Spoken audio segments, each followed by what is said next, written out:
Hello everyone, physics educator channel में आपका स्वागत है। आज अपन इनफाइनाइट स्क्वायर ग्रिड का इक्विवेलेंट रेजिस्टेंस कैलकुलेट करेंगे। इस प्रॉब्लम में अपने को ये दिया गया है, in an infinite grid of square cells made of conducting wires, resistance of an edge of square cell is capital R. In the figure, point C is the midpoint of edge AB.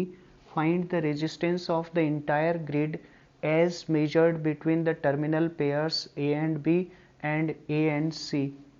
यानी अपने को इस square grid के terminals A और B के बीच equivalent resistance find out करना है और नेक्स्ट अपने को A और C के बीच भी इक्विवेलेंट रेजिस्टेंस पता करना है। इस प्रॉब्लम को सॉल्व करने से पहले मैं आपको एक छोटा सा चीज़ यहाँ पे बताना चाहूँगा। अगर आपको एक इलेक्ट्रिक नेटवर्क दिया हुआ है,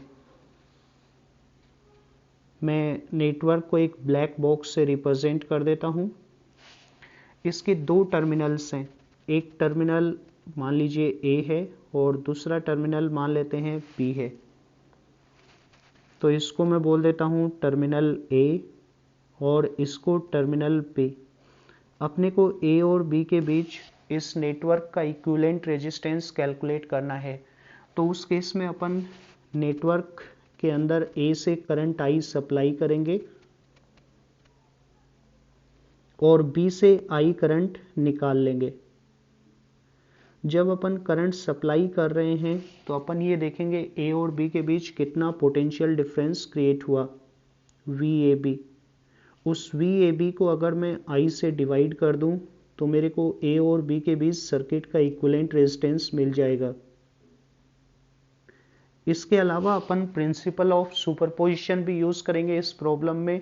तो नेक्स्ट अपन इस प्रॉब्लम को सॉल्व करना स्टार्ट करते हैं। प्रॉब्लम के पहले पार्ट में अपने को A और B के बीच इक्विवेलेंट रेजिस्टेंस कैलकुलेट करना है। तो अपन यहाँ पे प्रिंसिपल ऑफ सुपरपोजिशन यूज करेंगे। पहले मैं सर्किट में ए से आई करंट एंटर करा देता हूँ। तो मैं नेटवर्क को आई करंट सप्लाई कर रहा हूँ टर्मिनल ए के थ्रू। अब इस आई करंट का फर्दर डिवीजन कैसे होगा, उसके लिए देखिए ये सर्किट ए के अबाउट सिमेट्रिक है। अगर आप ए के अबाउट इस सर्किट को 90 डिग्री से रोटेट करोगे तो सेम सर्किट आपको वापस मिल जाएगा। तो ये नोड पॉइंट्स, ये चारों नोड पॉइंट्स सेम पोटेंशियल पे होंगे। इसका मतलब ये हुआ ए से कनेक्टेड इन चारों ब्रांचेस में करंट इक्वली डिवाइड होगी, यानी ए बी ब्रांच में करंट I/4 होगी। सिमिलरली इस ब्रांच में करंट I/4, इसमें भी I/4 और इस ब्रांच में भी करंट I/4 होगी। नेक्स्ट अपन B से I करंट निकालते हैं।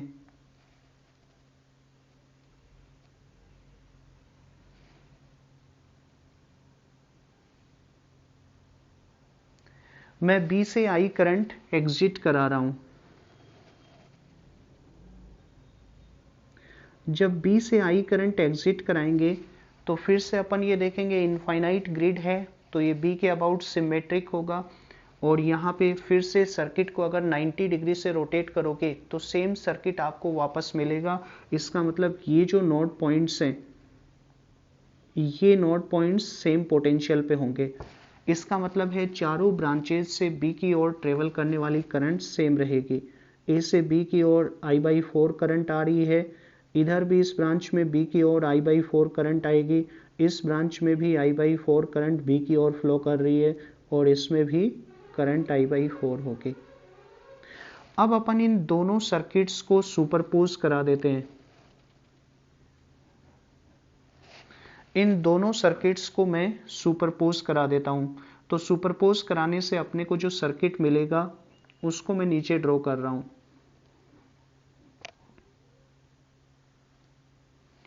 ये सुपरपोज सर्किट है। जब अपन सुपरपोज कराएंगे तो यहाँ पे देखिए ए के अंदर आई करंट एंटर हो रहा है, इस सर्किट के अंदर तो ए के अंदर कोई करंट का एक्सचेंज नहीं हो रहा, ना तो करंट एंटर हो रही है ना ही एग्जिट हो रही है। तो सुपरपोज सर्किट में अपन ए से आई करंट एंटर कराएंगे। फिर बी से देखिए, यहाँ पे करंट एंटर या एग्जिट नहीं हो रही, लेकिन यहाँ पे करंट आई एग्जिट हो रही है।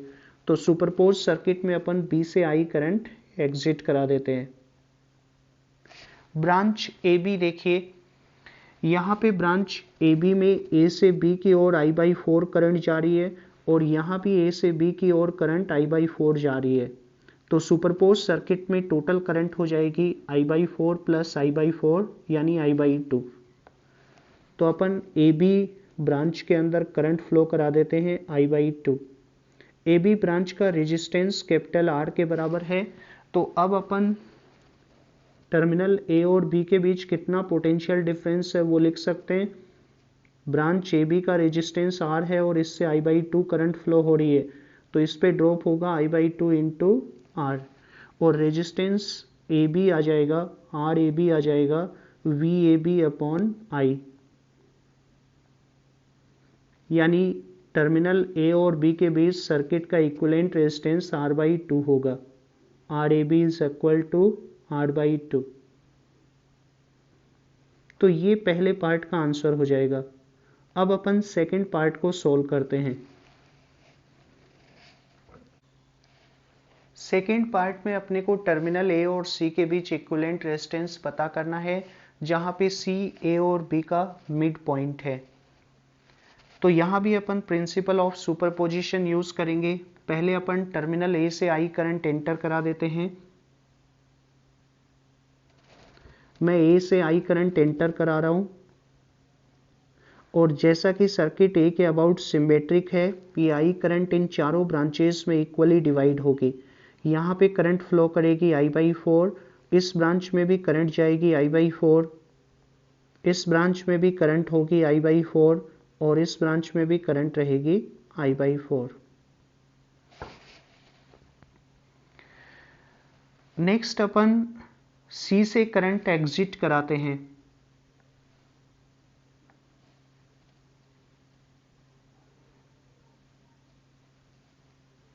अब अपन सी से करंट एग्जिट कराएंगे।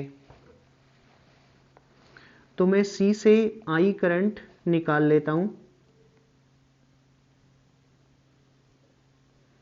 अब यहां पे देखिए, चूंकि सी ए और बी का मिड पॉइंट है, इसका मतलब एसी ब्रांच के अंदर I/2 करंट फ्लो कर रही होगी, इधर की ओर करंट आ रही होगी I/2 और इधर भी करंट आ रही होगी I/2।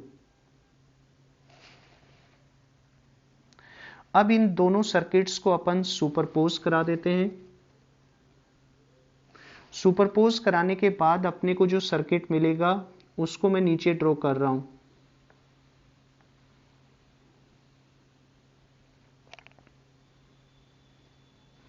अपने को ये सर्किट मिलेगा। मैं यहाँ पे देख रहा हूँ कि पहले सर्किट में तो ए के अंदर आई करंट एंटर हो रही है, दूसरे सर्किट के अंदर ए के अंदर करंट एंटर या एग्जिट नहीं हो रही। तो सुपरपोज सर्किट में अपन ए से आई करंट एंटर करा देते हैं। पहले सर्किट में सी से करंट एंटर या एग्जिट नहीं हो रही, दूसरे सर्किट में सी से करंट एग्जिट हो रही है आई। तो सुपरपोज सर्किट में सी से आई करंट एग्जिट कराएंगे। अब देखिए, एसी पार्ट को अपन देखते हैं। तो यहाँ पे ए से सी की ओर I/4 करंट फ्लो कर रही है, जबकि इस सर्किट में ए से सी की ओर I/2 करंट फ्लो कर रही है। तो I/4 प्लस I/2 ये हो जाएगा 3I/4। इसका मतलब सुपरपोज सर्किट में अपन ए से सी की ओर 3I/4 करंट फ्लो कराएंगे। अब अपन VAC कैलकुलेट करते हैं। तो यहां पे देखिए, चूंकि सी AB का मिड पॉइंट है, AB का रेजिस्टेंस था R, तो AC का रेजिस्टेंस क्या हो जाएगा, RAC is equal to RAB divided by 2, क्योंकि रेजिस्टेंस लेंथ के प्रोपोर्शनल होता है। तो ये कितना आ जाएगा, R/2। तो इस R/2 रेजिस्टेंस के ऊपर कितना ड्रॉप होगा, इससे करंट फ्लो कर रही है 3I/4 और रेजिस्टेंस की वैल्यू है R/2। तो ड्रॉप की वैल्यू ये आ जाएगी 3/8 IR। और अब अपन इक्विवेलेंट निकाल लेते हैं। RAC की वैल्यू अपने पास ये आएगी VAC डिवाइडेड बाई I, और ये अपने पास आ जाएगा 3R/8। तो ये सेकेंड पार्ट का आंसर हो जाएगा। तो फ्रेंड्स, पाथफाइंडर की ये छोटी सी प्रॉब्लम प्रिंसिपल ऑफ सुपरपोजिशन के लिए एक बहुत ही अच्छा एग्जाम्पल है। मैं आशा करता हूँ आपको ये एग्जाम्पल अच्छे से समझ में आया होगा। ऐसी ही अदर इंटरेस्टिंग प्रॉब्लम्स के लिए आप फिजिक्स एजुकेटर चैनल को जरूर सब्सक्राइब करें और इस वीडियो को लाइक और शेयर कीजिए।